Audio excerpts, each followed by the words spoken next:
Speaking of Joe Rogan, I think that Jaimie, his producer, is immune to psychedelic. So maybe he's a good recruit for the study to test. So that's interesting. Now, the caveat is I'm not encouraging anything illicit, but just theoretically, my first question as a behavioral pharmacologist is like, increase the dose. Increase like, the dose. like really, Nobody's let's see the immune. full dose. I'm not Yeah. telling Jaimie to do that, but like, okay, like, you're taking the same amount that friends might be taking, but yeah. But he was also referring to the psychedelic effects of edible marijuana, which is there rules on dosage for like marijuana?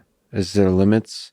Like what places where this all goes to, it probably is state by state, right? It is, but they've gone that direction, and states that didn't initially have these rules now have them. Yeah. So it's like you'll get, I think, 5 or 10 milligrams of THC being a common, and this is an important thing, like where they've moved from not being allowed to say, like, have a whole candy bar and have each of the 8 or 10 squares on the candy bar being 10 milligrams, but it's like, no, the whole thing, because like, someone gets a candy bar, they're eating the freaking candy bar. Yeah. And it's like, unless you're a daily cannabis user, if you take 100 milligrams, it's like, that's what could lead to a bad trip.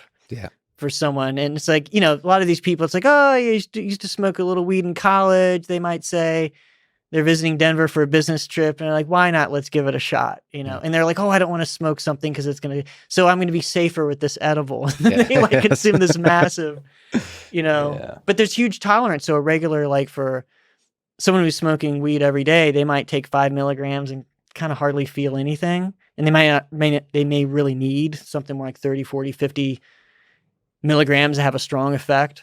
But yeah, so they've evolved in terms of the rules about like, okay, what constitutes a dose,